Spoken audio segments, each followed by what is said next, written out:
Okay, here we are live. Thank you, Arne, for organizing all of this. Here we are. This is our Unlimited Network Mastermind dedicated to prosperity consciousness and to all the entrepreneurs that choose to be conscious entrepreneurs, is what we call, to really create or manifest this expansive pull that we have from the inside out, from a place of inner connection with yourself, capital letters. So I welcome every one of you here and acknowledge the commitment to be here every Saturday. Last Saturday we skipped it, was Easter. We had a wonderful weekend here to nurture ourselves in the Caribbean side of Costa Rica, and was really beautiful.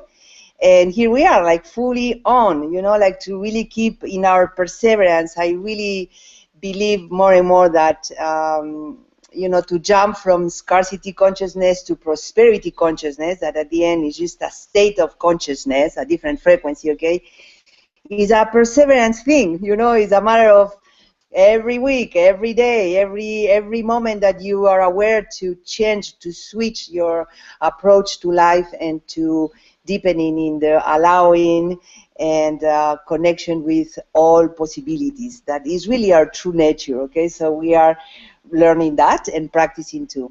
And the book that we are studying now is very powerful to me, for sure. It's called The Abundance Book, and by Lawrence Crane. And we are, just to recap a little bit, because we are going to open a powerful chapter today. And to recap a little bit, we are discerning with Lawrence Crane here with this book how tricky it is to want things, and how, you know, the wanting energy will come from, welcome Candace, will come from scarcity, so we have to be very aware of where we engage from. So that's what we already study. We study the release technique and practice it, meaning that, you know, to really let go of everything, I will say, of all conditioning and all, you know, memories that we have from the past, because who we truly are, that is already abundant and prosperous and mastering manifestation and joyful and, you know, all the high frequency that we know here, is already who we are. So that one, we don't have to make it. What we need to do here is to let go of, to release all that covers up this powerful light or prosperity or source that we are and that we have inside ourselves here, okay? So we are mastering how to let go more and more so we can allow this abundance that is natural in us. And without saying, well, today, I forgot to say the date is April the 2nd already, 2016. And here we are, ready to grow. So if you are ready, just relax, listen, and Doc Fran, as soon as you can, we are going to start with the chapter for the ones that you have the book that you're already following here, chapter 8. And welcome, Doc Fran. Well, thank you very much, Dr. Monica. Good morning, everyone. And oh, I see there's a beautiful yellow flower right there on our panel this morning. That's lovely. And it's so good to be spending a Saturday morning with my best friends here again.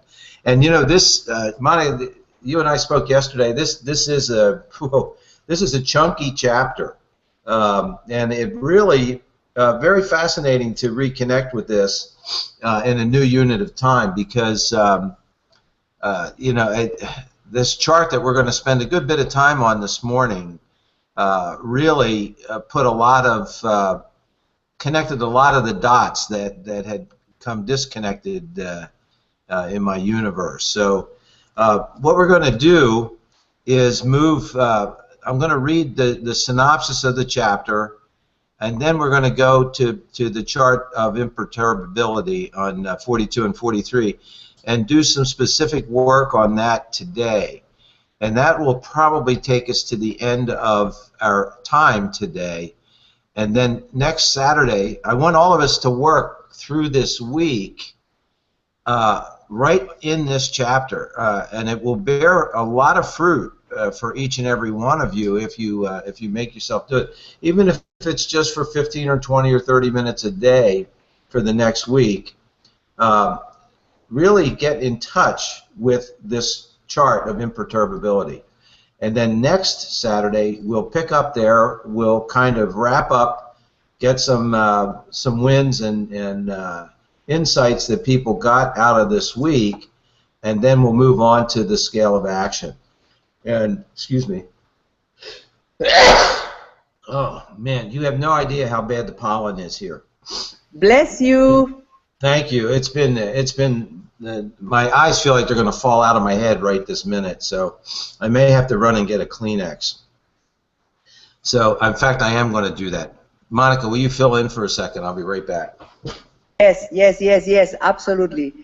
So let's see what we fill up just with the inspiring all of us here to really be attentive to this, because, you know, we are all, I think we all know in quotes, but from knowing to apply and to practice is what I think we are mastering here. So it's all going to be about our detecting our emotions and to really become familiar with the way that we experience life, not judging it, but, you know, like coming out, releasing it, so we can come out from that density, you know, the scarcity, the effort. So I'm very excited about to bring more light, you know, to the different ways that we can feel and to the journey that a human takes to become the being that we already are. So, finish with the Kleenex? The Kleenex? Yes. Yeah, your turn. Thank you. You're welcome. It's very hard to concentrate with your nose running. I haven't mastered that technique yet, you know. All right, Chapter 8. Emotions and how to master them. Boy, wouldn't that be nice to really be in control of yourself and your emotions at all times. If we really want to know the truth about who we are, all we have to do is let go of our attachment to thoughts and feelings. In silence, who and what we are makes itself known. And I think we've all had discussions about in the silence, and that's where God actually speaks to us, or Source speaks to us. In this chapter, we will review all we have been doing, and then we will move further and take a step deeper into how to eliminate the habit of holding on to negative feelings, why it happened, and what to do about it. We've been looking at our unwanted emotions by putting our head down. Every time we have an unwanted emotion, we put our head down or put our hand on our feeling center, stomach or chest, disconnecting our head and allowing the feelings to come up and pass through. And I'm going to add here the imaginary window that we've opened up in our chest or stomach. Then we've looked at wanting to figure it out habit.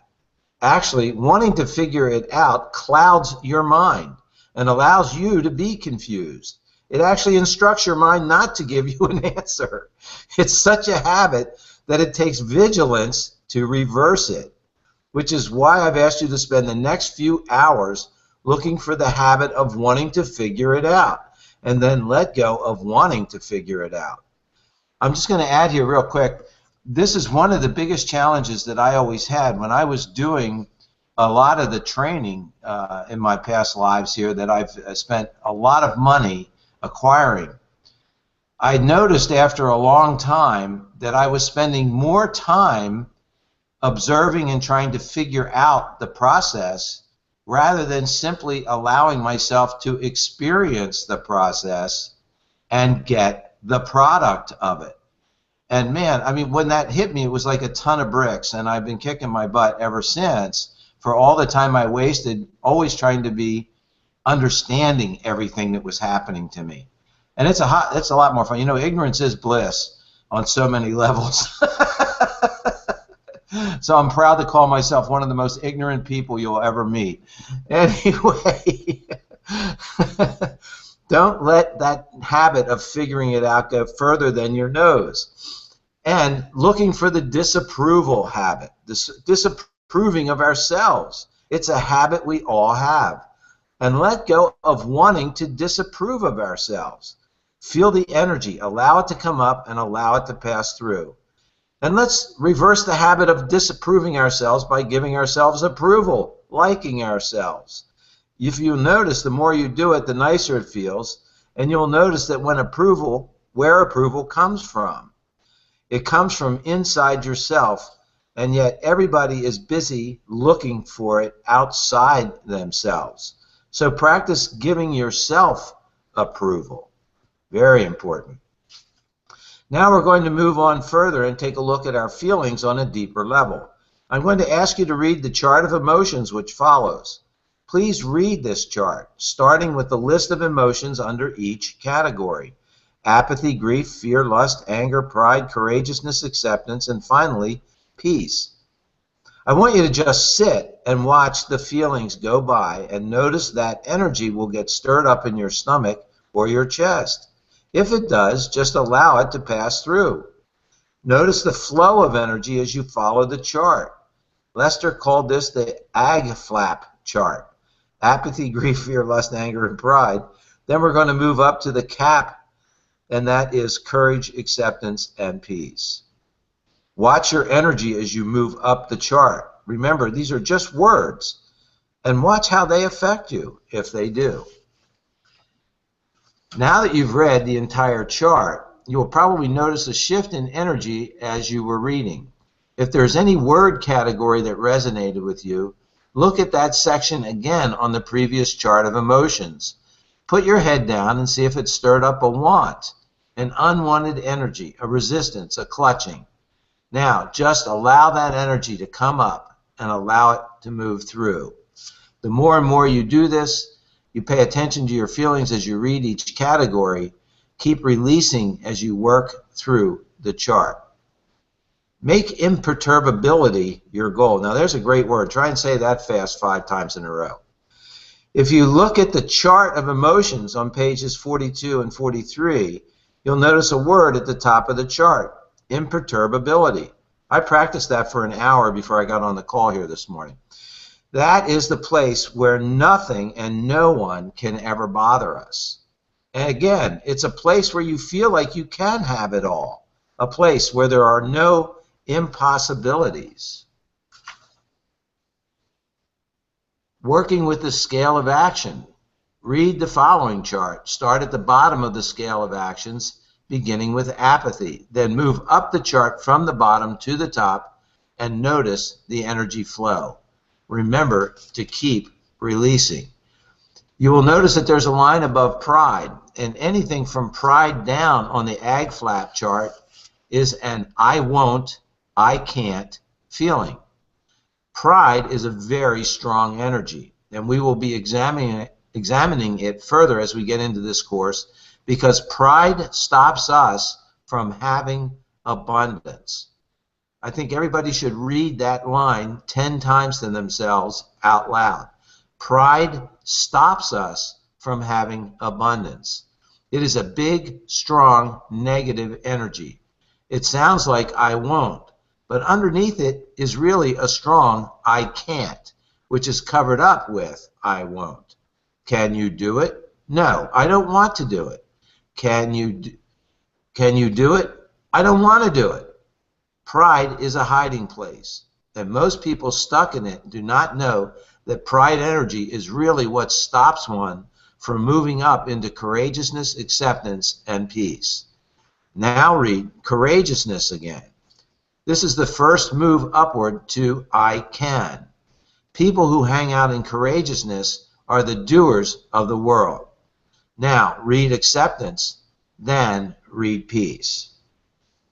This is amazing. I mean, it's just amazing. I have a major conflict going on in our sailing club that I'm the Commodore of. And on Tuesday night, I have a meeting of all the captains and the racing committee and the bridge to hammer out what can be a serious rift in our club. This chapter, that last paragraph that I read, is so incredibly powerful, and it's so key that I'm going to have that with me as we go through the negotiations on Tuesday night. Now, see if you're trying to figure something out. Oh, no, we never do that, right?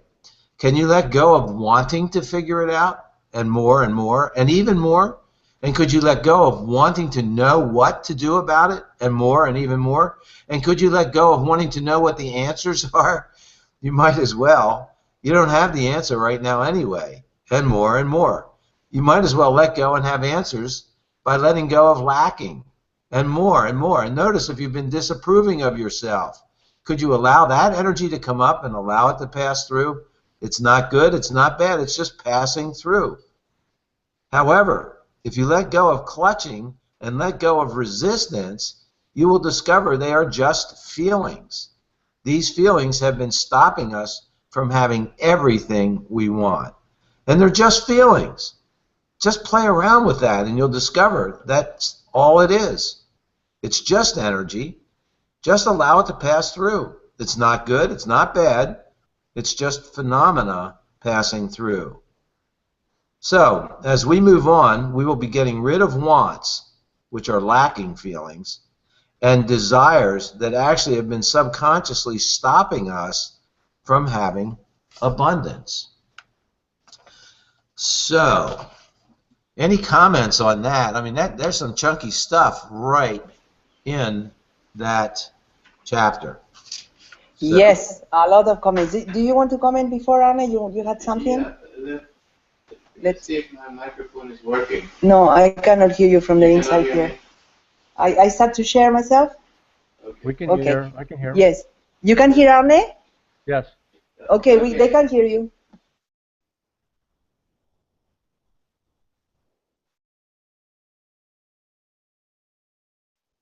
Now I can hear him. I don't hear Arnie at all now. I heard him before. Now I don't hear him. I heard him before too. Okay, I'm going to share a little bit, and Arne is trying to fix his own audio system, like it's not working very well today. Maybe we have to put our head down to see what it is that we are feeling here. But you know, one thing that I want to share, I went through this chapter. I think it's amazing to have a place like we have here together, you know, because it forces me, for sure, maybe, let's say, instead of forces that support us to do the work, you know, because at the end we know things like this, but to really practice, you know. And I went through the list of all the emotions. This is something that I want you to see. If you don't have the book, get it, okay? Because one of the things that I realized myself, and you know, I work a lot with Godless Inspiration. I do a lot of work with the feminine energy that for me is very associated with feeling, with experiencing life. I think that's more feminine than masculine, that maybe is more comfortable just thinking life. The beauty of today is that we are arriving to this balance where both aspects can be married, you know, and in balance. But, you know, many of us, we don't even know what we feel. So for me to go through the list,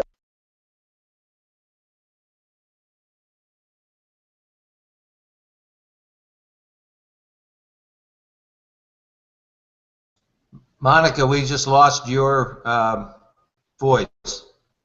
what about now? Now you're good.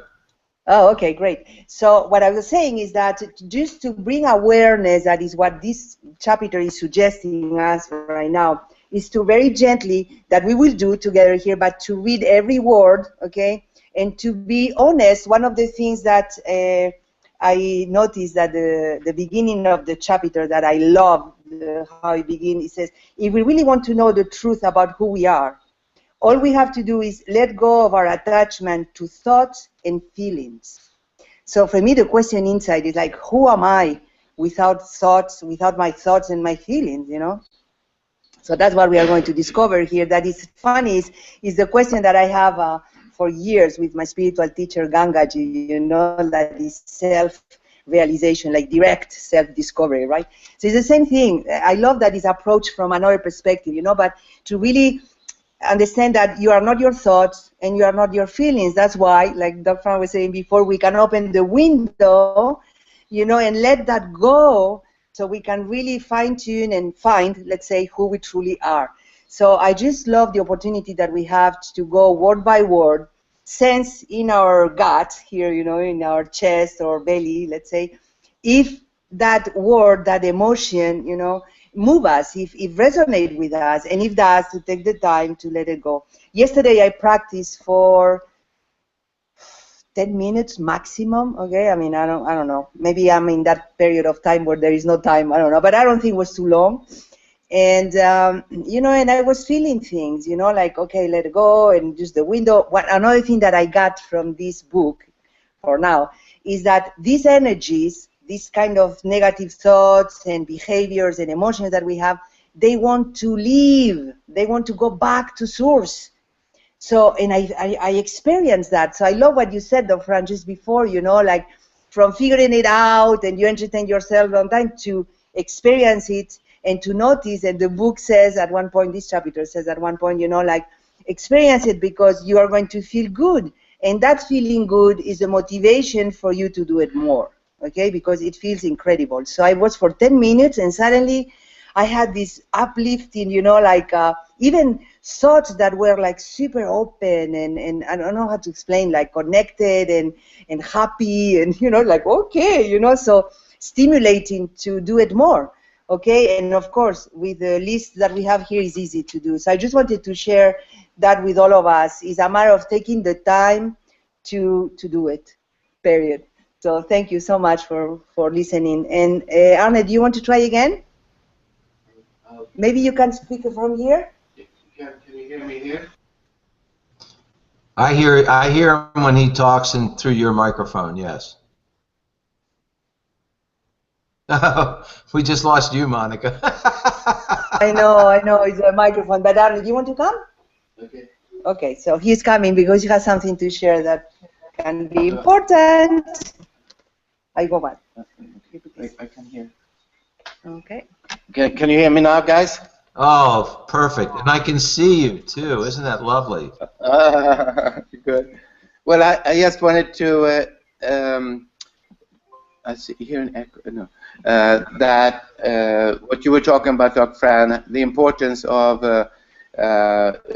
not trying to figuring it out. And Lawrence Krohn said it very well with, you know, it's pride or arrogance, but even more, no, another word for that is, I used to call it being right. You know, I want to be right, which is actually a form of pride or arrogance. And I want to be right. I want to figure this out. But what happens is, when you're in the moment of figuring it out, you're actually holding on to it, like you said. You know, so, and the only way to free ourselves from these constructed emotions that comes from our belief system and thoughts, to let it go, we need to actually let it go. And we can only let it go in the now. And letting go in the now is when we're not trying to figuring it out.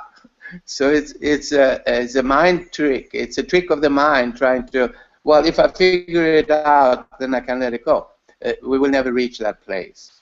So trusting that feeling it or experiencing it is the moment where it's already over. The history is over, and we're back to now. We're actually back to the miracle of who we really truly are, which is bliss, which is the life force. And Monica was mentioning that it says in the book that once you let it go, you feel good. Yeah, that might be true after you let it go, but in the moment of letting it go, meaning in the moment of experiencing it, I don't always feel like it's a good feeling.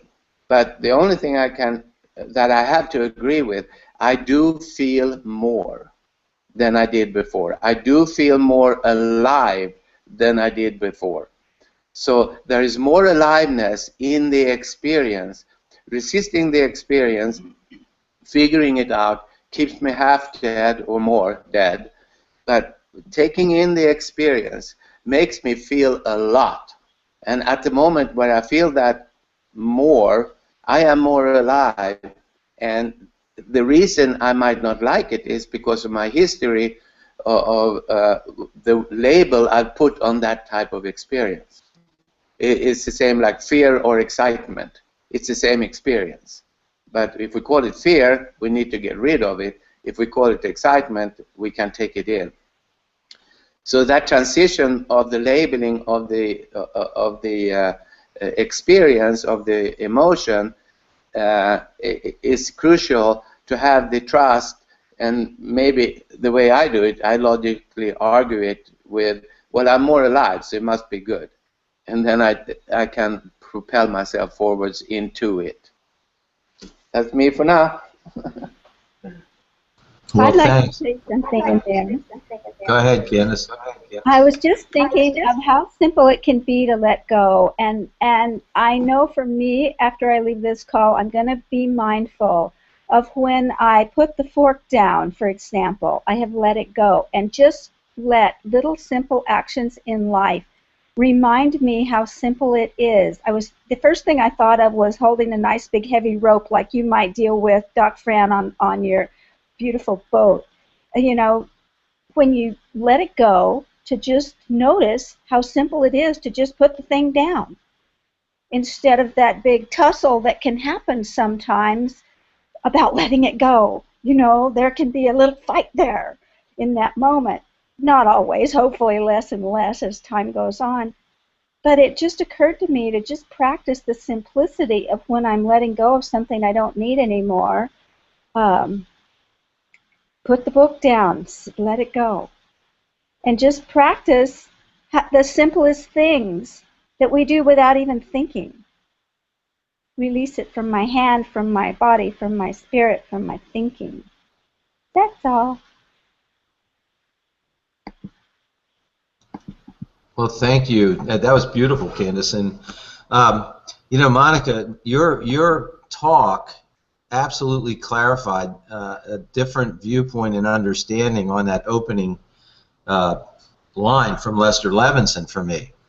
And one is that what we're really dealing with in those two simple sentences is mastering the difference in identity of self as a physical beingness and identity of self as a spiritual beingness. And of course, thoughts and feelings are part of our physical nature. And we're totally ingrained on doing that because our egos all want us to believe that we're just meat, we're just physical, and that we have to master everything and we have to slug it through and we have to. So, wow, it was like a revelation to me in understanding how powerful this action is going to be. And Candace, your thought again. This is what I love about the mastermind, because everyone is so brilliant, and you just really clear. You know, the analogy when you went into the sailboat analogy, of course, it resonates with me.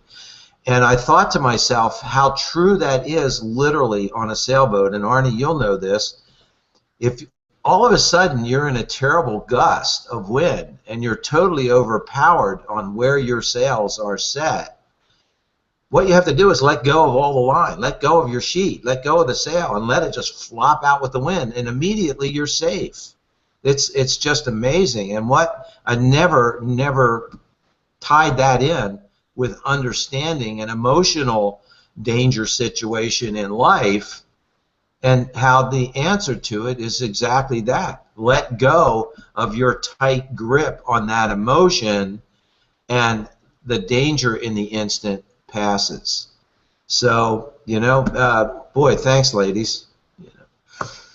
All right, it's a variation. You know, they say out of the mouths of children comes wisdom. Well, now out of the mouths of estrogen comes wisdom. So I love it. You know, the sacred feminine. It's so true, guys. We have no help. We have no chance now.